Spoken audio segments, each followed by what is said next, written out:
A phone can translate a language in seconds, yet we still feel strangely misunderstood and oddly alone. Hospitals can replace a failing heart with machines, yet our chests carry a quiet worry about tomorrow.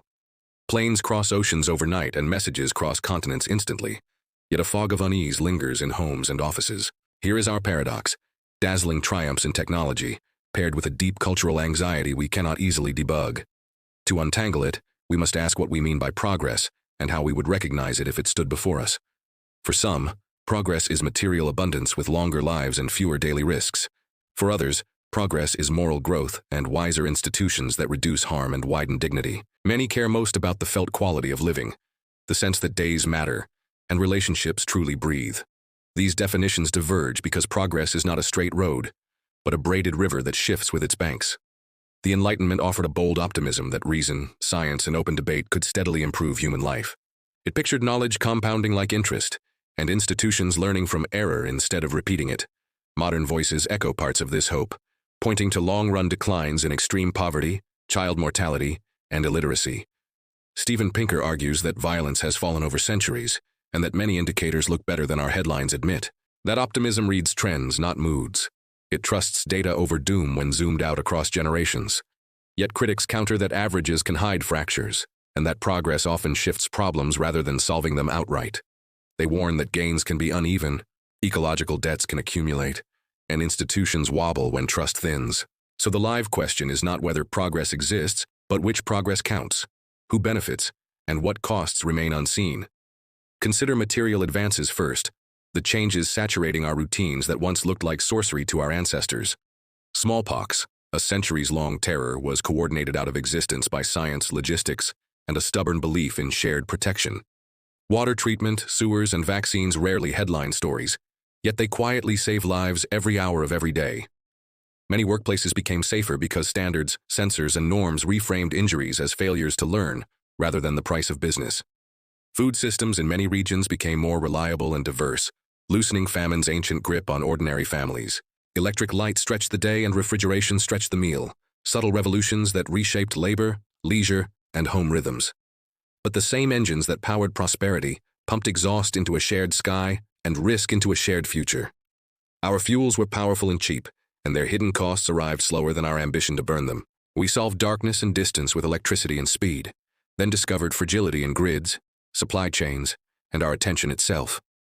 Deaths from infectious disease fell in many places, yet deaths of despair rose elsewhere, reminding us that gadgets cannot mend every wound. Pessimists warn that new tools outpace our wisdom, creating nonlinear and global risks that resist easy governance.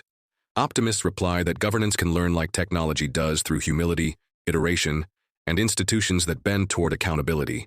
Now consider moral and institutional learning, the quieter progress that looks like fewer abuses and better remedies. Human rights were argued into life, codified, defended, and revised in courts, parliaments, newsrooms, and streets. Laws against child labor, frameworks for safety, and norms of consent were won through conflict and then taught through culture. Science confronted replication crises and responded with more transparency, stronger methods, and tighter incentives, a painful but honest upgrade. These are victories of humility under pressure, the kind that make future advances safer and more likely to endure. Still, institutions are only as strong as the norms inside the people who run them, and those norms must be renewed repeatedly. When norms decay, good laws crack, and systems meant to protect the vulnerable can be bent to serve power. So moral progress is not linear, yet it remains possible when truth matters and dignity is treated as non-negotiable. Now turn to subjective well-being, the slipperiest dimension and the easiest to fake with glossy proxies. If wealth grows and gadgets proliferate, do we actually feel better? Or do expectations sprint faster than reality can follow? Adaptation can turn miracles into wallpaper, nudging the goalposts just beyond reach while we chase them breathlessly. We are constantly connected online, yet many feel unseen, like voices echoing in a crowded station with nobody waiting at the platform. Remote work brought flexibility, but boundaries blurred until both labor and life felt thin and strangely restless. In some nations, anxiety and loneliness rose even as material standards climbed, proving comfort and contentment are cousins, not twins. Subjective well-being does not always track with material gains, which means material progress is necessary yet insufficient by itself. Critics remind us that rising averages can still leave boats rusting on the shore and families stranded in deindustrialized towns. They argue that when we measure success too narrowly, We polish the floor while the roof quietly leaks. Optimists respond that the remedy is better progress, not less of it, targeted to those left out and aligned with ecological limits. They see technology as a lever that lifts when anchored to sound policy, and a culture that values distribution as much as production. Both optimism and pessimism contain truths and blind spots, because the future needs stewards more than cheerleaders or cynics. History offers course corrections that complicate neat narratives and sharpen our practical imagination. Bleeded gasoline, boosted engines, and poisoned children, until data, activism, and policy unwound the bargain.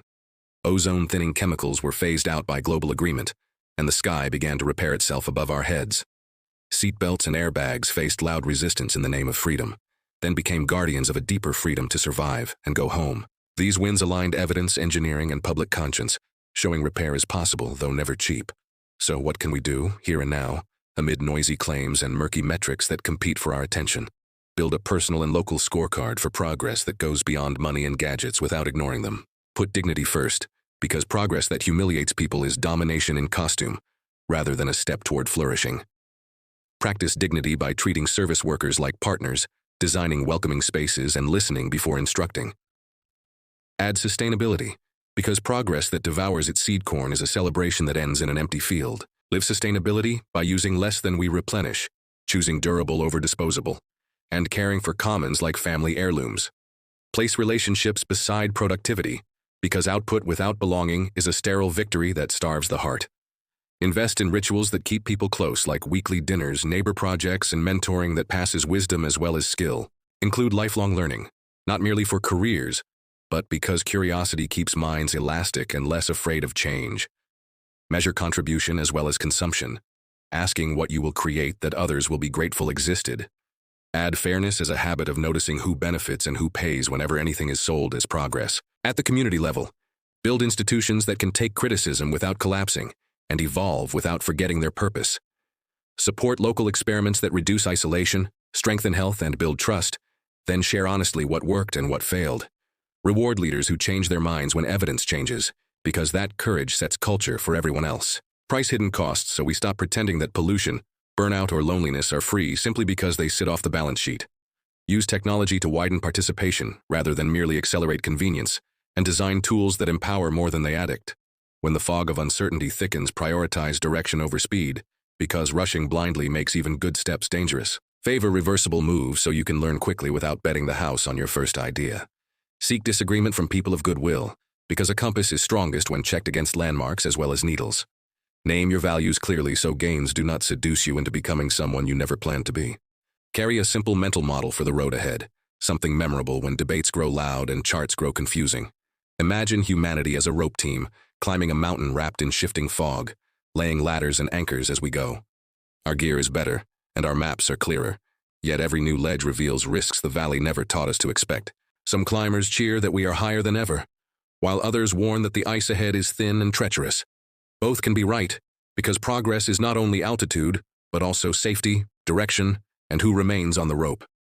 Your scorecard is the compass around your neck, calibrated to dignity, sustainability, relationships, learning, fairness, and contribution.